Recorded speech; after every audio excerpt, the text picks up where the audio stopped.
Hey, in this one, we're gonna make a Michelada. So being from South Texas, this is just a drink I would have like all the time. Even as a kid, you know, without the beer, of course. I freaking love Micheladas. I gotta get into theme. That's better. So what I'm gonna make right now is the Michelada mix. It's very simple. I'm also gonna weigh it out with a scale in grams, so if you wanna replicate it exactly to the T. And also it's just easier to weigh things out. I'm gonna do this yellow bottle Maggi seasoning. It adds umami. This is something that we use in South Texas all the time for Micheladas. I don't know why, but it's delicious. So 5 grams of that. Makes a weird noise.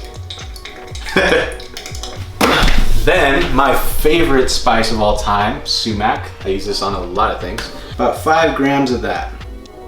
And then for the spice, I'm gonna add in some Aleppo Chili Flakes.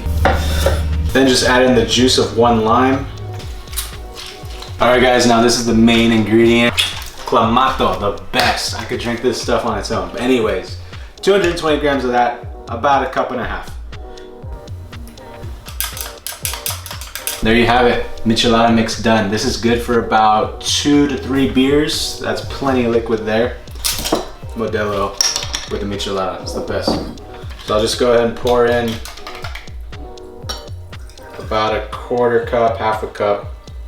Yeah, I'd say like 1/2 cup into there. I totally forgot to mention, go ahead and line the rim with some lime if you want, so you can salt the rim. Now my mixture, just some flake salt with Aleppo and Sumac, and then I'll go ahead and line the rim with the lime, and then go ahead and coat it with that mixture, which is delicious. It's sort of like tahini, if you've ever had that or know what that is.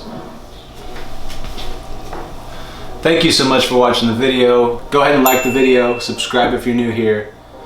Cheers.